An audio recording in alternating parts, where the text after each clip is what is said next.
Nintendo Switch Online has been shifted to September 2018, but they claim it will be worth the wait. President Kimishima says that they are applying substantial resources to the online service and devoting our energies to making this a for-pay service. And Shinya Takahashi, the managing executive officer, follows that up by saying, we have some ideas about how to make Nintendo Switch Online appealing when it becomes a for-pay service. So I think our next announcement will be worth the wait. What's going on, everybody? It's Zach from Switchforce. Gabe is here, and I think it's safe to say $20 is a very low asking price, and we are A-okay with that. As long as the online performs well, and as long as they provide a baseline of features, we will be on board. But when they claim it will be worth the wait, and their next announcement will be worth the wait, what could that mean? What are some things that would make the introduction and the rollout of this paid online worth the wait, like Kimishima and Takahashi are stating? The good thing is that they have a couple of competitors that have been charging for online play for quite some time. Xbox, PlayStation both do a really good job of making both the Gold and PlayStation Plus really good values. They give free games away and offer discounts. That's the very first thing that I wanted to talk about here. Do you think that we get like discounts of any kind for eShop titles exclusive for people who pay for the Nintendo online service? Again, the asking price is so low, so eventually you figure that just pays for itself if you buy enough games throughout the year. But I think that discounts for members is a really good way to incentivize people to jump on board. Absolutely, and it's something that we see success from the PlayStation Plus and the Xbox Live Gold side of things. Nintendo lately has done a better job at providing sales for their eShop titles. Personally, I think given the low asking price, I don't think we get discounts for members. I think that's sort of one of the only negatives is that you're not going to have those discounts. But I would rather pay a lower upfront price than have potential discounts on potential games. Maybe we do, but I foresee Nintendo just continuing their sale trend and keeping that open to everyone. I would not be opposed to discounts of any kind. And like you mentioned, it is a great way to kind of pay for itself, as well as games of the month. Now, Nintendo has said they're going to do their NES Classic type game of the month, and we still don't have full clarity on that program. Do you foresee them ever doing an eShop game of the month? More of an indie title or something of that sort, or do you think it all stays in the retro era? I think it sort of just stays in the retro era, but the thing that I pulled away from this worth the wait thing is maybe some of these things have been like revamped and reworked. Maybe it isn't any longer just an NES game. And we'll talk about the elephant in the room here in a little bit, but maybe they've moved away from having it be NES only, right? Because at some point you just run out of games. Like how many? There's a lot of. There's a lot of. NES I know. Games. Hold on. There's a lot of NES games. I know that, but you're just gonna give away you're gonna rework every NES game because these are reworked to an extent for online stuff as well. Like they're gonna have leaderboards. They're gonna have online multiplayer. Like just weird things that they've said that they want to do.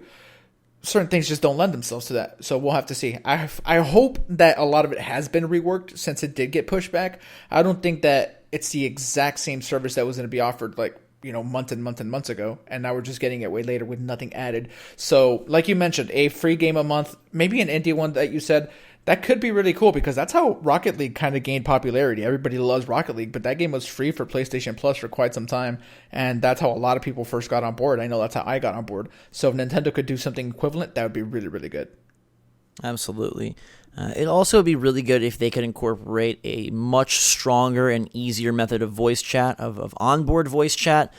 Not sure exactly how that is going to work or what way they want it to work, but I think it's critical to have these baseline features in place for your online. Whether it's $20 or $60, there's some things you just come to expect from online multiplayer gaming, and I think voice chat is one of them. I don't know that they have any intention of doing this, but I do think if they said, hey, we heard you, we're making this great and simple, that would be something that for a lot of players would make it worth the wait.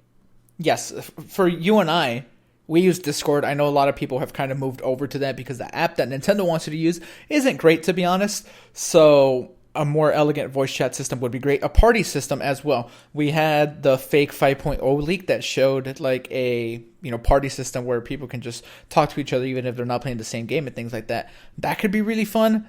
That does take resources, though. There are like servers and stuff that need to, be dedicated to that. So does Nintendo do that, especially because of the low asking price? The low asking price is kind of like a gift and a curse because it's so low. it almost doesn't matter, but it's also so low that we probably shouldn't expect the moon. And I think voice chat is something that they don't address with this, but we'll have to see. Is Virtual Console, is that equivalent to the moon? Is expecting Virtual Console here? That's the elephant in the room I was talking about, right? And I think so. Elephant, but not planetoid? Meh, who knows?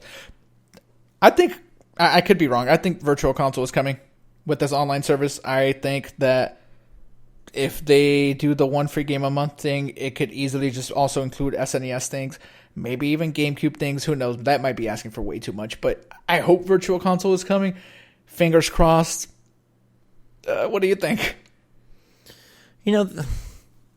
My only concern with that is Virtual Console. Okay, because Virtual Console goes one of two ways. It is hey, welcome to Virtual Console, buy the games. Or is it completely tied into the ForPay as a subscription Netflix-style service? Because if it's the former, I don't think that really incentivizes ForPay in any way, because you can participate in Virtual Console without it. Discounts. If it's the latter, sure. If it's the latter, it definitely does encourage, a mega encouragement to go pay, because then you get to play all of these classics that we've been waiting for. To me, that's dangerous. I think Nintendo gets quite a bit of flack if they line Virtual Console up behind the paid online. I don't think it's, ridiculous of them. I don't think it's egregious in any way, but I do think that leads to some not nice public response.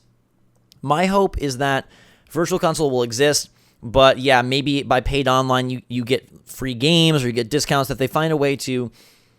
I think Nintendo would much rather give you discounts and or freebies on their past games than they would to say, like, oh, this month you get SteamWorld Dig free, and this month you get Golf Story free. At $20, cutting on your cheap retro games seems to make a lot more sense than on your brand new, hot indie releases. Yeah, assuredly, that would make way more sense just financially for them. Xbox Game Pass is something that I think about, right? They're charging, X amount of dollars per month, and there's just like a library of games. So if that's what Virtual Console turns into, I'm perfectly fine. Well, we don't want to just sit here and talk about Virtual Console forever. But yeah, that is the one big hope I have for this. I think, if you're going to say, hey, our next announcement will be worth the wait, we're putting substantial resources, devoting our energies. I mean, in theory, a discount really doesn't take much energy. We'll talk in a second on eShop rework about just cleaning up that interface, making sure that the top titles do surface to the top and that we're able to better separate and kind of categorize the game so it becomes easier to browse and to find what we may like, given how many games are coming to Switch and how many games will be on Switch by the time this September online thing is unveiled. Those seem to be pretty low-key. I think a Virtual Console and voice chat would take substantial efforts. I also think a game to premiere with will take substantial effort. And I know it's not necessary. Obviously, the online applies to all titles.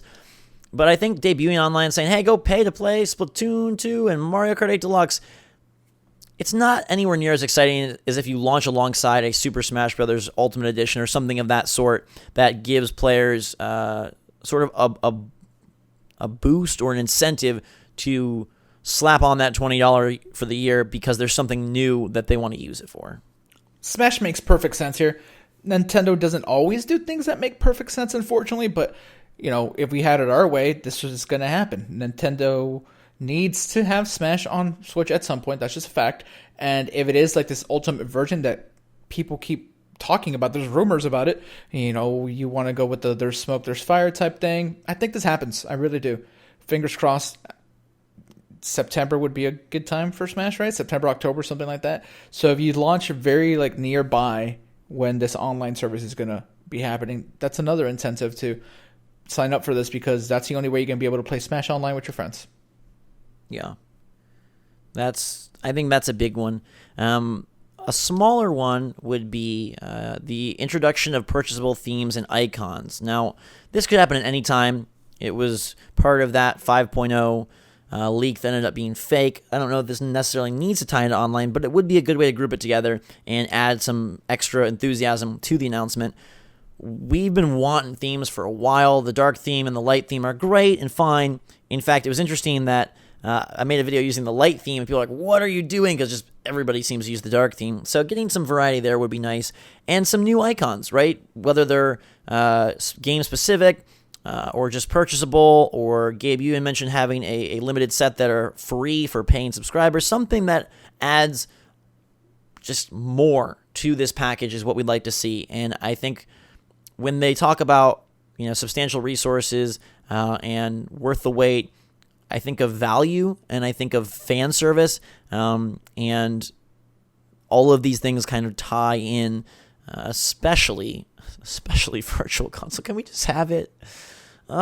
If it doesn't come with this, I lose all hope. We'll have to see. If there is no Virtual Console by September when this Nintendo Switch Online service launches, I don't think Switch gets it. And we know that there is some form of it with those Nintendo Classics, that they're not set on a name yet, but that seems to be a very limited affair, and we still all hope for the complex affair. I mean, I frankly, I hope that Kimishima and Takahashi are just entirely talking about Virtual Console, and they're just walking, around the elephant in the room very carefully. That, to me, you launch this with Virtual Console, I think the other stuff kind of becomes irrelevant. Yeah, it'd be great to have voice chat. Yeah, great to have discounts. Yeah, great to have eShop rework. But you give us Virtual Console, and it's only $20 a year, and the online performs, I think that's pretty solid. We will be happy. What would make you happy, though? Let us know in the comments down below. What would make Nintendo Switch Online worth the wait for you? If you are a day one Switch buyer, you will have had your system for 18 months before this online launches. And we've been able to play online, so it's not so much that, but just the interesting approach that paid online is coming so late. How do you justify that? Well, they want us to think it's really cool features and really exciting announcements. So we'll pay attention to those and see if they are able to incentivize this new idea. Let us know your take in the comments down below. Make sure to subscribe to stay up to date on all the latest and greatest from the Switch and the Switch Online service. Until that time, everybody, for myself and Gabe, Switch Force out.